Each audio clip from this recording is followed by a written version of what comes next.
સુરતમાં વધતા તાપમાન વચ્ચે આકરી ગરમી પડી રહી છે ત્યારે રસ્તા પર તપતા વાહન ચાલકોને રાહત આપવા સુરત ટ્રાફિક પોલીસ અને હોપ ચેરિટેબલ ટ્રસ્ટ દ્વારા સરાહનીય પહેલ હાથ ધરવામાં આવી છે। સુરતમાં વધતા જતા તાપ વચ્ચે આકરી ગરમી પડી રહી છે ત્યારે રસ્તા પર તપતા વાહન ચાલકોને રાહત આપવા Surat traffic police hope charitable trust દ્વારા સરાહનીય પહેલ કરવામાં આવી છે। વાય જંકશન ખાતે ટ્રાફિક સિગ્નલ પર ઊભા રહેતા લોકોને શેરડીનો ઠંડો રસ વિતરણ કરવામાં આવ્યો છે। આ કાર્યક્રમમાં 500થી વધુ ગ્લાસ શેરડીનો રસનું વિતરણ કરાયું, જેથી લોકો તરફથી ખૂબ જ પ્રશંસા મળી રહી છે। ખાસ કરીને બાઇક ચાલકો અને પદયાત્રીઓને ગરમીમાં મળેલી આ ઠંડક ખૂબ જ રાહતદાયક સાબિત થઈ। પીએસઆઈ SF ગોસ્વામીએ જણાવ્યું હતું કે આકરી પડેલી ગરમીમાં અને ટ્રાફિક પોઈન્ટ ઉપર ઉભેલા લોકોને થોડીક ઠંડક આપવાના હેતુથી આ પહેલ હાથ ધરવામાં આવી છે। હોપ ચેરિટેબલ ટ્રસ્ટ સાથે મળીને શહેરના અન્ય વિસ્તારોમાં પણ આવું વિતરણ ચાલુ રાખીશું, જેથી લોકોમાં ડિહાઇડ્રેશનના કારણે થતા પ્રશ્નોને અટકાવી શકાય।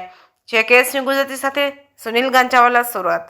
સુરત શહેરમાં હાલનું તાપમાન 39 થી 41 ડિગ્રી હોય અને 41 ડિગ્રી તાપમાનની વચ્ચે સુરત શહેર ટ્રાફિક પોલીસ અને હોપ ચેરિટેબલ ટ્રસ્ટના સંયુક્ત ઉપક્રમે જે પ્રજાને તાપમાં સિગ્નલ પર ઊભા રહેતા જે ગરમી લાગી રહી છે એમાંથી બચવા માટે અમે એમને એક રિફ્રેશમેન્ટ માટેનો પ્રયાસ કરેલ છે અને શેરડીના રસનું વિતરણ આ સંસ્થાના માધ્યમથી કરવામાં આવેલ છે।